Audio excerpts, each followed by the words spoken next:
Sam stood in the atrium, smell lounging silently behind him as he stared out at the station. The vertical and horizontal ring were both nearing completion. Box spiders had built a path going up the atrium, past the freighter docks, past the Kawaru factories, continuing up a newly built arm and to the edge of the vertical ring. Sam watched as they marched by, those going up loaded with minerals in makeshift pouches on their sides, and those coming down emptied. Sam brought his whiskey glass up to his mouth and took a sip. Off in the distance, Admiral Frith was helming a fully crewed Posar on a patrol to Kawaru Prime and back. Shineless hugged Pouch Cheek and then crunch crunch. "Bye, you guys. I'm going to miss you." Pouch Cheek growled. "You do not miss us. We will be here for you. You go. We are proud of you and are thankful for you bringing Caroline to see us." Shineless teared up. "I'm going to miss you anyways." She hugged them again and kissed her mom's smooth, glittering head. Crunch Crunch walked up and placed all 4 hands on her, staring up at her face. "You have said he treats you good?" She smiled. "I worry I'm the mean one sometimes." Crunch Crunch bobbed his ears, loosening his grip. "Give him more children, then. He will forgive you being mean." Pouch Cheek tilted her head. "He's not wrong. I fight him. She bites me too," he said. "She's very rough with me." Pouch Cheek leaned over and bit his arm lightly. "You like it?" He bobbed his ears. "Go, daughter. Damn misses you." She turned, Caroline strapped to her back, watching her adopted grandparents while Shineless walked down the gantry to her freighter, the Harvest. Betsy bought a copy of Sam's playlist and was playing it over the Tar Bar's speakers. She paid for a box spider to come in and redo a portion of the flooring into dance tiles. Several of her friends were out on the floor practicing moves they had watched on the Hue video feeds. Betsy popped another keg brought in from Sparrow and began filling cups with beer. Asterion and Micah quit dancing, sweaty and breathing labored, and approached the bar. "Hey, you two, no getting pregnant in my bar." She handed them both a cup. Asterion looked at her with his stupid smile and shrugged. Micah slugged the beer back, one eye focused on Betsy. Micah slammed the empty beer down and winked out the shitar. Micah dragged Asterion back onto the floor. He downed his cup and speared it on his horn. "Slow down, girl." Micah shook her head and raised her finger in front of his face as she shook her body to the music. She began moving serpentine in front of him, running her hand up and down his chest. Asterion shivered. Several Tower females were watching them. Asterion noticed their gaze and picked up his woman, throwing her over his shoulder. She slapped his back. "Hey, what are you doing?" Asterion walked toward the door. "Taking you." She hit him again on his shoulders. "Taking me where?" Asterion laughed. "Taking you." Sam did another lap around the old outer ring.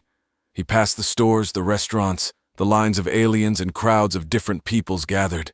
He ran by the hall guarded by the Guardian and dashed by the corridors leading to the massive water tanks housing the ocean growers.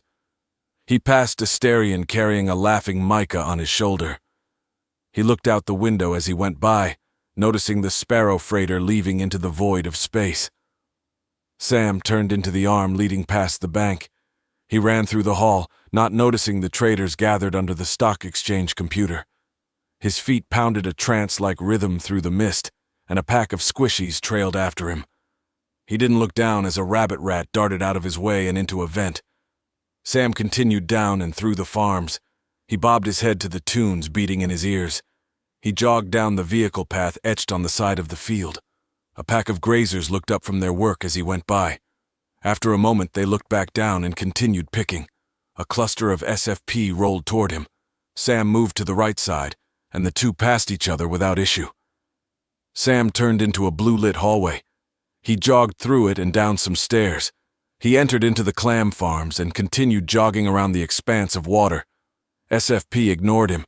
They had kept track of his movements via others. Sam darted past the ponds and turned onto a segmented bridge. It bounced, sending ripples across the water as his feet plodded across.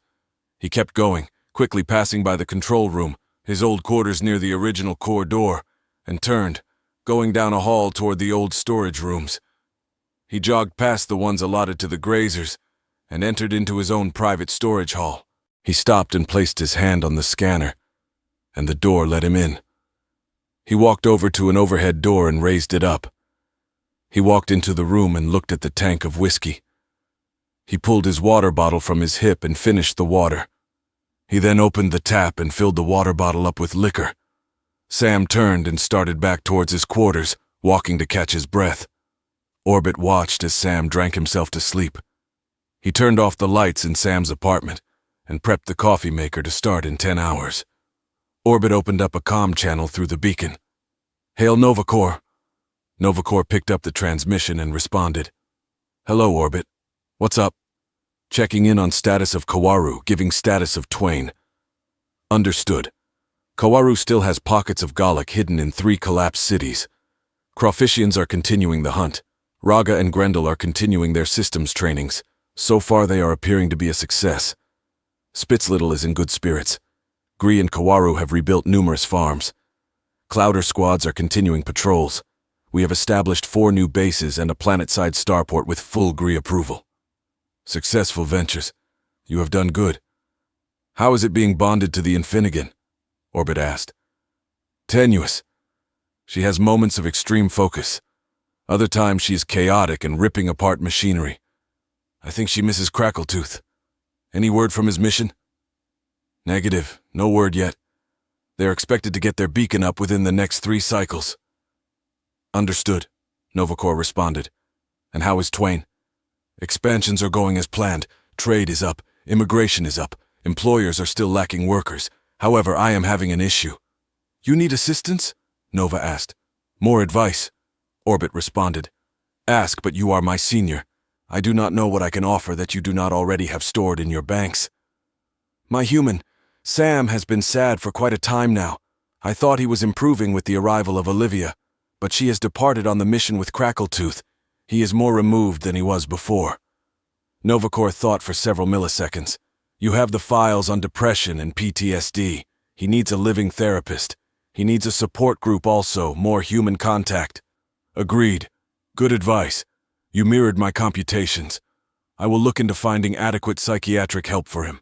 Thank you, Nova. You are welcome, Orbit. Keep me posted. I will. I look forward to our intervals. Agreed. Novacore out. Orbit out. Spitzlittle was in her quarters in the Tsar. She downloaded her Daily Mail and looked over the headliners.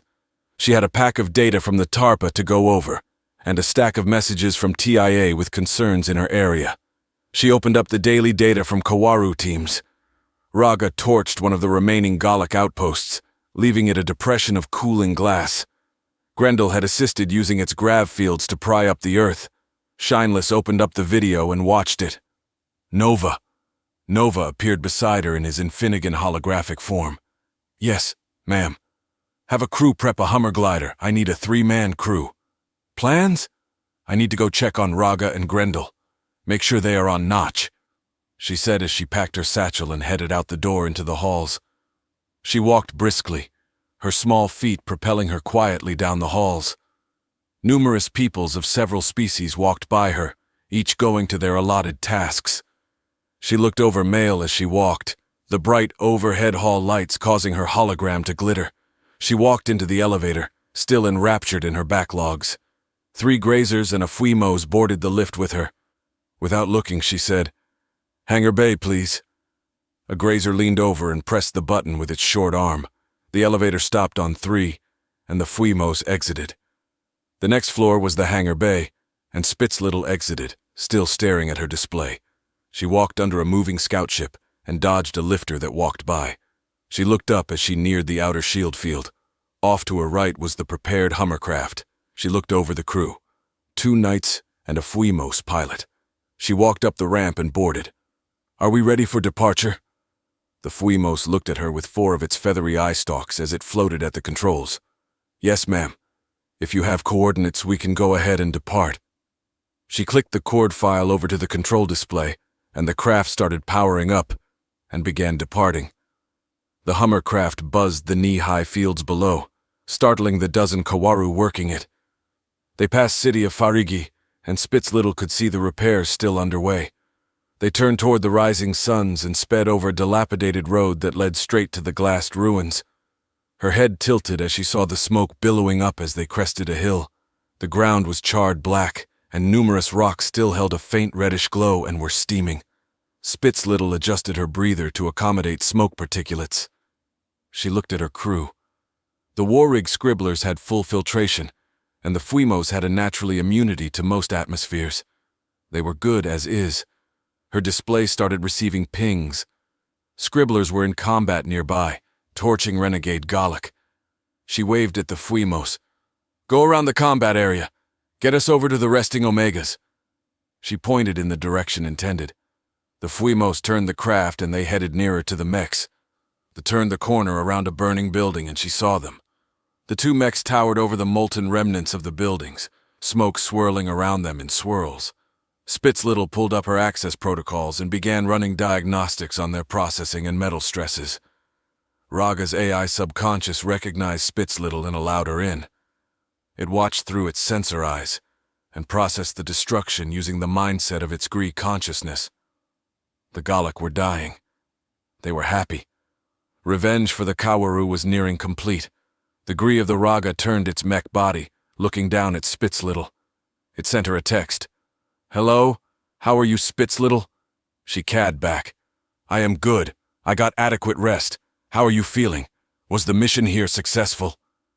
Raga turned its Infinigan-shaped head and fired off a beam through the smoke and into a hole on a nearby cliff. It responded, "Still picking off stragglers. They are a danger. Cannot let any escape." Spitzlittle looked up and watched as an armored division went to scout the burned-out hole. She began typing back. "You are a good protector. I am running diagnostics on you. Are you okay with that?" "Yes, that is fine." While Spitzlittle was going over the power core levels and outputs, the AI subconscious was looking for more Galak. There was a fear. The Gree feared being captured, feared being enslaved by their carnivorous cousins. The Gree of the Raga feared, but also sought vengeance for the atrocity done to its parent Farigi.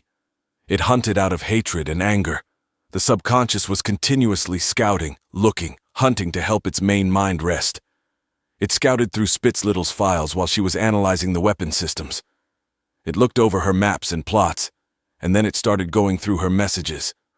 There it found a TIA message, originally sent by a scout ship, that contained the spatial coordinates of the Galak Armada. Within a nano it had copied, pasted, and sent the data over to its fellow Grendel. Spitzlittle was looking over the circuitry ware when the two mechs opened up throttle on their thrusters, slowly lifting off. She looked up at the two mechs and texted, "Where are you going? Did you get another target?" The Gree of the Raga texted back, "We have the target. We are away. Thank you for building us, Spitzlittle." Her fingers typed in a blink. "What? Where are you going? Why does that sound so ominous?" "We are going to kill them all or be destroyed in the attempt. Goodbye for now, maybe forever." Spitzlittle began to type another message, but the contact was terminated as the two mechs departed the atmosphere. She stared at the jet trails. The two mechs' battery banks weren't full enough to force a rift hole directly to the Armada. The two jumped to the edge of the Kawaru system and forced a rift into one of the branches leading to the Great Hole. Within moments, they were spiraling in the rift vortex. They calculated the drift time and hopped out of rift, exiting into a rim system. They used their jump drives for 3 days to get into rift range. Then they opened a hole and went through. The two Omegas exited rift, scanning the multitude of ships in front of them. The caravan stretched 3 AU. "There are so many of them," Raga said. "It is our work. We may as well begin." Grendel replied. Raga spoke to its scribbler crew. "My friends, our journey has led us here. I will try to keep alive, but you all know the work that must be done. Good luck. Do not be consumed." The scribblers paused a moment, and then continued their battle checks. The squadron of knights got in their war rigs in preparation. Grendel spoke over the comms again to Raga. "Mine are battle ready. Mine are too." "That is good," Grendel replied. "They have spotted us and a portion is incoming." "Then let us start," Raga said as the shield opened on its back. Raga reached with its 4 arms and pulled the shield around to its front. "Scanning incoming. Marking the 3 that are enslaved fellows. I'll save them for you. I will burst through the other 10. Understood. Grendel let its sword extend, and the hilt expand, gripping it in his human-like hands. Raga engaged thrusters, holding the shield between it and the incoming fire from the ships. In the distance, the armada watched. Raga fired up the shield's QRF, enveloping the mech with waves of stray light began rippling around it. The engines thrust the unstoppable ball into the first battlecruiser. The ship erupted. Cascades of heat and plasma burst from its seams. Metal buckled, shot out, disintegrated as Raga kept flying through it. From the backside, Raga emerged, stopping and looking for its next target.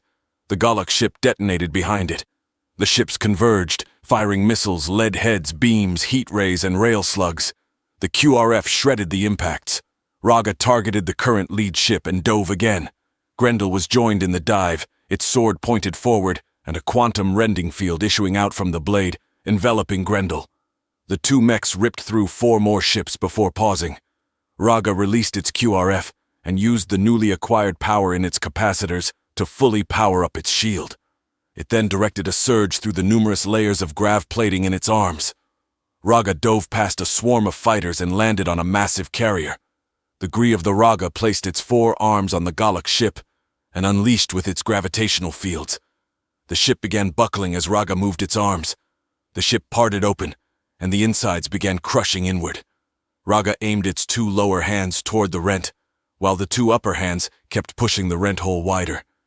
Deep inside, the lower hands could feel a power core, and they squeezed with their grave fields. The core was crushed, releasing an explosion of plasma. Raga brought its 4 hands together and used its gravity fields to push itself away and help keep the blast from touching it. Grendel charged through another Galak ship, further boosting its power charge. It exited and swung the sword up, turning off the QRF and sheathing it. It had propelled itself into the midst of the 3 enslaved Gree ships. Grendel had its energy shield at full charge and began firing up his secondary weapon systems. Point defense lasers charged up.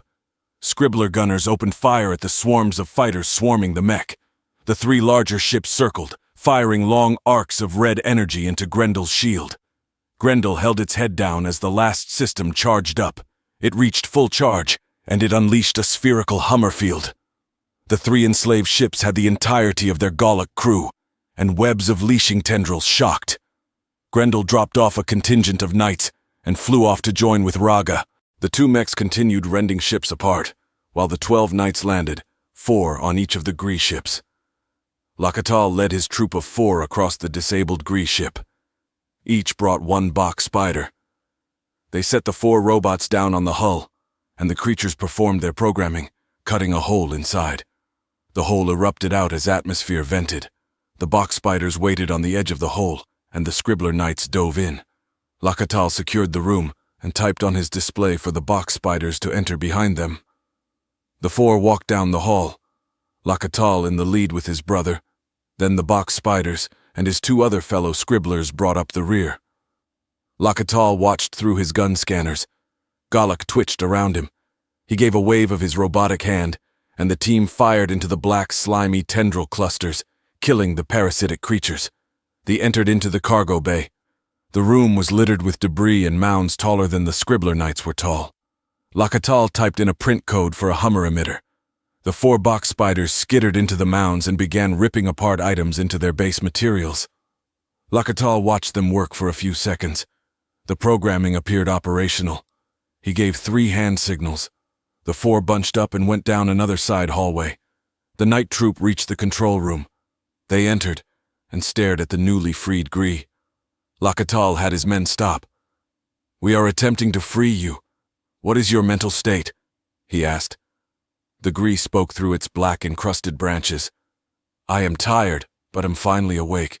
I do not know you. What has happened?" "We are the Knights. We have come to rescue you." "Do you wish to be rescued?" Lakatal answered. "It is impossible. They have me. I cannot leave. It is impossible." Lakatal gave a head nod to the 3 other members of his team. They began firing into the limp Galak laying around the room. "Look, use your eye. Use your scanners. You have a chance, but you will have to free yourself." The ship Grishan looked outside. Its eon-old sensors saw two figures of light shredding a fleet of the dead ships. His sleeping enslaved fellows were firing on the angels, but they did not attack them. "I am free?" Lakatal nodded. "You are, but if we do not go now, you may not remain so." "Where do we go?" Lakatal input coordinates to the awakened Grease console. "To the Clouder. Firing up engines." As the ship was about to jump, the box spiders completed their Hummer emitter in the hold. After a cut and a splice, the device had power, and a field extended through the ship. The Galak were struck down again, just as their nerves were healing. The three freed ships jumped away toward a rift point. Raga and Grendel kept up their dance. If you're already one of our Patreon supporters, you can now access the latest chapter of 99.9% of the universe 24 hours before its YouTube release. If you're interested in early access, follow the link in the pinned comment below. Your subscription also supports the author who receives a share, enabling them to keep writing the story you love. Thank you for your support.